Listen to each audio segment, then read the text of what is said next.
suis folle, c'est une insulte qu'on dit souvent aux femmes. Il n'empêche que quand le PSG a gagné la Ligue des Champions, il y a eu 2 morts et des centaines de blessés. Alors, qui est en tempête émotionnelle? Nous, les femmes, on a une belle victoire, là, le 29 octobre. Désormais, la loi sur le viol a changé. C'est plus du consentement quand on dort et qu'on est inconsciente. C'est une belle victoire, hein. Et qu'est-ce qu'on a fait? 0 mort, 0 interpellation, non. Nous, on a juste fait des posts sur les réseaux sociaux. Prenez-en de la graine, les gars. Voilà. Alors, folle, c'est une insulte qu'on donne souvent pour les nanas, notamment quand on divorce. Or, une femme qui divorce, elle perd 20% de ses ressources la première année. Les femmes divorcées sont pas folles, c'est leurs revenus qui sont déséquilibrés. Alors, on dit que l'argent ne fait pas le bonheur, il n'empêche, ça paye quand même le womanizer. Hyper utile, y compris dans le monde du travail, le womanizer. Il faut savoir que les femmes, elles gagnent 22% de moins que les hommes. Et à temps équivalent, 14% de moins. Donc, tu as un entretien d'embauche, ton womanizer, hop. Et dès que tu as un attribut masculin, c'est un salaire en plus.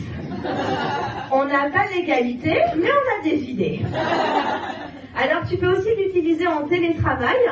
Tu le plies sur ta souris, tu le scotches et puis tu le mets en mode vibreur. Et voilà comment on peut faire des doubles tâches.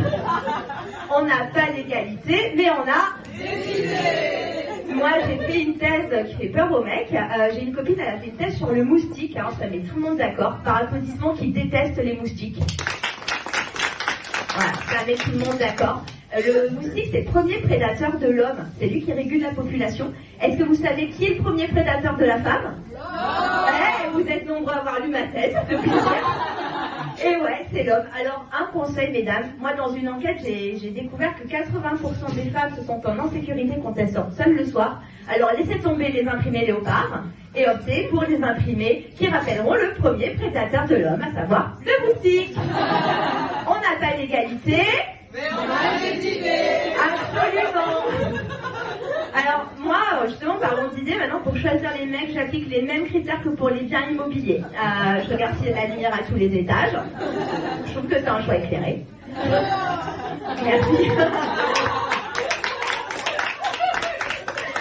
Je regarde aussi s'il y a de beaux volumes, même si, on le sait, mesdames, c'est pas la taille qui compte, c'est l'odeur.